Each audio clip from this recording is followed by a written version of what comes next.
حضور عقل و دل خسته ائتلاف گرفتم، حریم عشق رخت را به سر طواف گرفتم.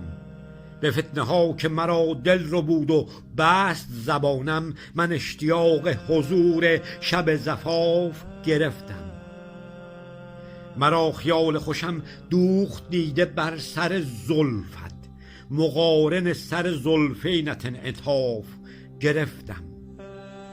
به شرح قد هلالم مقابل خم ابرو، میان فتنه چشمانت اعتراف گرفتم. اگرچه قامت من تا شد از زیارت زلفت، به حرمت تو به دیدار سینه صاف گرفتم. حضور چشم تو در گریه های خویش چو دیدم، به اتفاق نگاه تو اعتکاف گرفتم. چو عقل گفت که دوری گزینم از تو به خلوت، به رسم عاشقی از عقلم انحراف گرفتم.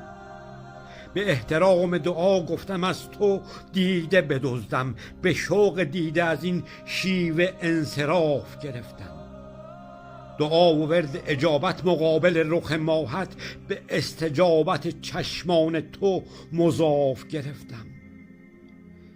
در انشراح مؤثر نشد دعا چو به قدرم، تمام قدر به تغییر در مصاف گرفتم.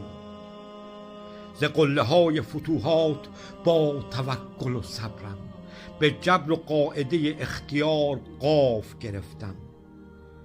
به سعی خویش مساعی گزیدم عقل دلم را، حدیث قند لبت با بتان به لاف گرفتم. چو لب به فتح گشودی رقیب مدعی آمد، من از رقیب به لافش 1000 گاف گرفتم. من خراب کجا و رقیب و لاف، که هم من به ملک عشق تو از دیده بند ناف گرفتم.